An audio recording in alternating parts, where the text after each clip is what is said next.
Inuyasha was romantic. If you've gone through it recently or have retained a scholarly knowledge of the series, that must sound like the understatement of the century, but I think a funny thing happened when this series hit the airwaves back in the early 2000s. At least in my experience, Inuyasha kind of tricked a generation of action-loving, violence-hungry boys to care about a love story. It was a bit of a Trojan horse technique, arriving in the culture shortly after Pokemon and Dragon Ball Z, capturing those who loved explosive fights and interesting monster designs, but giving us much more than we knew to ask for. What I found to be great about rewatching stuff from my childhood is coming to realize just how much depth was there. When we were kids, we liked what we liked, and often what we liked was actually good. But as children and teens, we weren't asking why we liked those things. Or if we did have those conversations, they were surface level. Playground hype about Inuyasha's cool sword, the fact he says damn on TV. I know so many people today who adored Inuyasha growing up, even if they can't remember why. In rewatching the series this month, I can clearly see that those positive feelings came from the romance of Rumiko Takahashi's masterpiece. Inuyasha is a story about love, loss, grieving, not knowing your place, feeling inferior, and ultimately opening your heart. This video is going to look at the opening act of Inuyasha, the first 5 episodes, well 7 really, but we'll focus in on 1 through 5, to give you a small example of how the show about the half-demon with a cool sword is actually a masterful romance.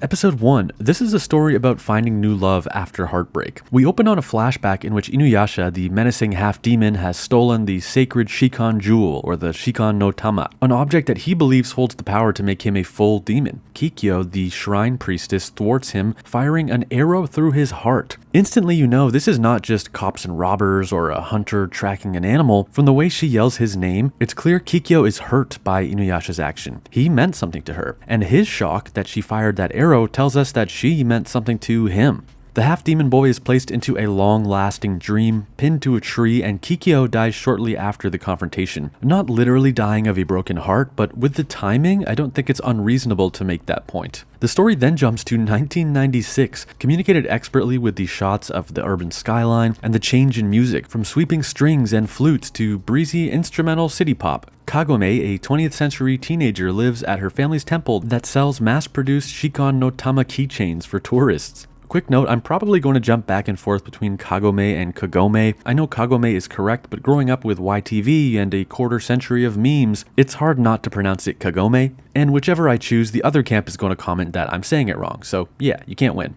The modern girl finds a well on her family's land that transports her back to Japan's Sengoku period, the late feudal era, a time of war and violence roughly 500 years before the 1990s. Upon her arrival, she finds the tree that a sleeping Inuyasha is bonded to. Giant roots now wrap around his body, but fundamentally it's the arrow through his heart that's keeping him paralyzed.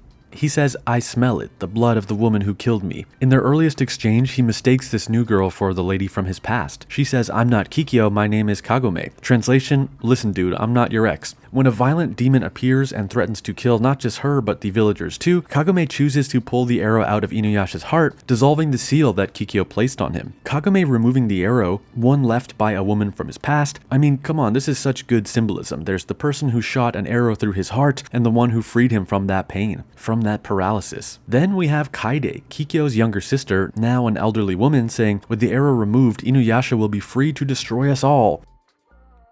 Kaide's character is here to show us how others perceived the old Inuyasha. It's a my ex's sister situation. She tells us what Kikyo, her friends, and family would have thought about Inuyasha in the olden days, and she's issuing warnings to Kagome about what she believes his true nature is. In episode 2, she puts a new spell on Inuyasha, a subjugation spell to pacify the half-demon. It needs a word though, which Kagome must choose. Off the top of her head, thinking Inuyasha's ears remind her of a dog, she goes with Osuari, sit, or sit boy in English. The command causes Inuyasha to slam into the ground like he weighs a ton. This is where Rumiko's past work is really felt. It feels very Ranma half, a comic gimmick, putting the hyper-powerful male lead on the back foot. With Inuyasha bested, Kagome and Kaide maintain ownership of the mysterious Shikan no Tama, which it turned out rested inside Kagome. But the funniest thing happens when we cut to morning. For all of his boasting about being a terrifying monster, Inuyasha stayed to protect Kagome through the night. He will insist it was only to protect the jewel, not her, but come on. He is at this stage deeply curious about Kagome, if not yet fully infatuated. I've said nothing about the animation yet since this is a video about the story and romance, but this sequence with the possessed big boy attacking Kagome is unreal. This cut has no business looking so beautiful and creepy. The same can be said for episode 1 and honestly most of this show at any given time. Back to the story. That big boy who attacked Kagome, we learn a three-eyed raven ripped out his heart, nested in there, and controls him like a puppet, or like Krang from Ninja Turtles. Not only is this extremely metal, it's another visualization of love and heartbreak. First Inuyasha and the arrow, now a crow ripping out a heart and nesting in the chest. That raven flees with the jewel, and Inuyasha chases after it with Kagome on his back. He gives her a bow and arrow, expecting her to shoot the raven out of the sky. He says Kikyo was a master archer. Take it down in one shot. With the relationships analogy, this is projecting expectations from your ex. Kagome reminds him that she's not Kikyo, and she's right. Eventually though, Kagome does land a shot at the raven who'd swallowed the Shikon jewel. Only thing is, her shot might have been too good, as it hits the jewel and causes it to shatter and scatter into a million pieces. If we view the Shikon jewel as a heart, the metaphor at the center of this entire series becomes clear. With Kagome, Inuyasha embarks on a journey to piece a broken heart back together, to rebuild. We also can't ignore the fact that Inuyasha found this heart, this jewel, literally within Kagome. Episode 3, Down the Rabbit Hole and Back Again, after a fight involving the clothes and the fact that Inuyasha never uses her name, instead choosing words like stupid when referring to her, Kagome winds up going back into the well, returning to the 1990s. Of course, I remembered that Kagome had the ability to travel between the two periods, but in my rewatch, I couldn't believe this happened in episode 3. That's not a criticism of Inuyasha's pacing though. Here, the time leaping / two worlds thing is so vital to the storytelling that it kind of has to happen here as soon as possible. Kagome, we learn, has been missing for 3 days in the modern day. Her family was worried sick, but she's home now. Was it all a dream? Back in the safety of her home, she is effectively offered an out. It's like her trip to the Sengoku period was a crazy party or a weekend trip in another country. Then episode 4, Yuta of the Demon Hair, Inuyasha comes to get her. We're in her family home when a sliding door is thrown open by the half-demon himself. Whether he uses the words or not, there is an I need you thing happening here, with Inuyasha understanding that he can't stop Yuta alone. The demon woman's invisible but deadly strands of hair creepily followed Inuyasha into 1996, and now their problems are truly intertwined. He gives her his fireproof red robe to wear, classic giving the girl your jacket move, very smooth Inuyasha. Because Rumiko is a storytelling genius, this gift ends up saving Kagome. Yuta tries to set her on fire to hurt Inuyasha, but his flame-proof robe protects her. Kaede, again, think the ex-sister that you still have to interact with, maybe she's in the friend group or a co-worker, she spells it out for us. Inuyasha needs Kagome and Kagome needs Inuyasha. It's simple, but it's touching hearing it from her, someone who had been in the blast radius of Inuyasha's last relationship. She saw the worst parts of him, but now she sees the good that he is capable of with Kagome. With Yuta defeated, he tells the future girl, "Let's go, Kagome," and she realizes, "That's the first time you've said my name." He goes, "So what?" And she says, "Maybe you've decided to be a bit nicer to me?" Here in 2026, as an adult, I will say the bullying your crush stuff from the late 90s, early 2000s can be grating, but what I will say with Inuyasha is, 1, a lot of the really mean stuff in this series was English dub add-ons. I'm not saying the source material didn't have Inuyasha as a bully, but the dub production loved to really dig into the teasing. 2, the bullying your crush stuff works in Inuyasha because we see how broken and insecure he is, from Kikyo, from his half-demon upbringing, from his relationship to his brother, which we'll get to next. So in keeping with this video's theme that Inuyasha was a romantic Trojan horse, I'm going to talk episodes 5 through 7, but sort of speedrun it. These episodes do some fascinating and deep character work with Inuyasha's relationship to his half-brother, his mother, and his father, but it's so rich that I think I'm going to make that a separate video, so subscribe for more. That's coming next. But we will briefly touch on the Inuyasha-Kagome romance in these episodes to round out the video.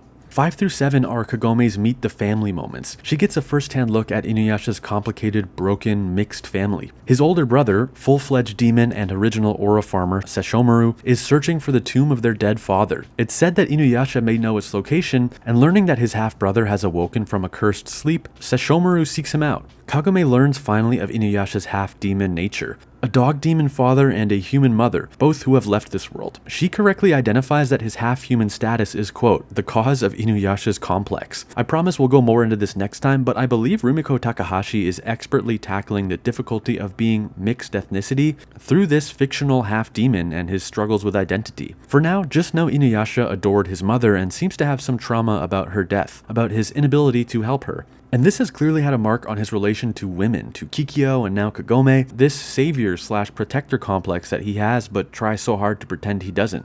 Sesshomaru and Inuyasha are fighting for ownership of their inheritance, a sword forged from a fang of their father, the great and terrible dog demon. But neither brother can pull the sword from its pedestal. It's Kagome, a human, who manages to do it. Inuyasha could not do it alone. Neither could Sesshomaru. Inuyasha needed another, but once it's out, both brothers realize it kind of sucks. The Tetsaiga is small and dull. But when Sesshomaru snaps, goes full demon dog, and threatens to kill Inuyasha and Kagome, she starts panicking. Inuyasha says, "No crying." She says, "Oh, should I laugh?" And Inuyasha goes, "You should let me protect you." She's kind of shocked to hear him say such a thing. Shortly thereafter, the Tetsaiga begins pulsing, glowing, and changes into this beautiful, massive sword that now matches the description of the dog demon's fang. With Tetsaiga, Inuyasha successfully protects Kagome from his full demon brother, from the full demon part of him, from his demons. Get it?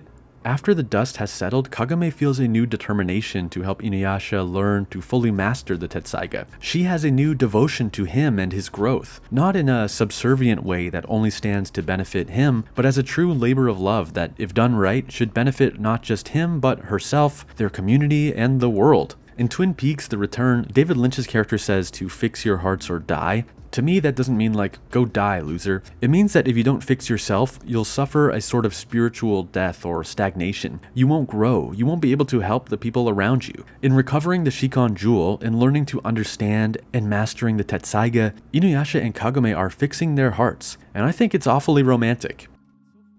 It's so funny to me that as a kid, I would look forward to this show every week, and I couldn't really tell you why. I thought it was for the blood or the fact that a character was saying damn on TV, but now I realize it was the feelings that it gave us. I remember hearing that the Dandadan mangaka was having trouble pitching a shonen action comic, that his early stories had no shortage of action but were lacking heart. His mentor told him to go read 100 romance manga, not action manga, and then try again. When he finished reading 100 shoujo, he came back with Dandadan, which is action heavy and comedy heavy, but has this endearing love story at the center. In terms of aesthetic and animation quality, I think Demon Slayer is the obvious modern Inuyasha, right? But that's too easy, that's surface level. I think Dandadan is a more accurate modern contemporary, a wild action adventure that is quietly romantic as hell.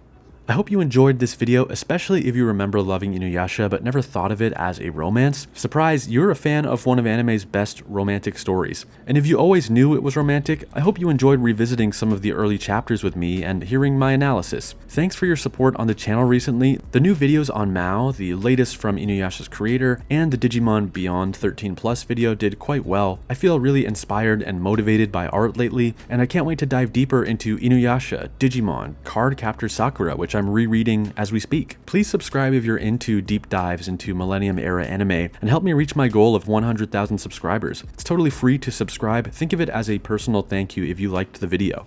Finally, if you think you like my writing or what I value in storytelling, I wrote my own anime-inspired novel, Dot Monster Revolution. It's over 200 pages of monster tamer adventures inspired by Digimon, Monster Rancher, and other series from the late 90s, early 2000s. I just announced a price decrease because I know everything is too expensive these days. It's now like 25% less than it used to be. It's on Kindle, Kobo, and physical copies too. Links are all in the description. I also read the first chapter on my second channel, and I'll link to that too.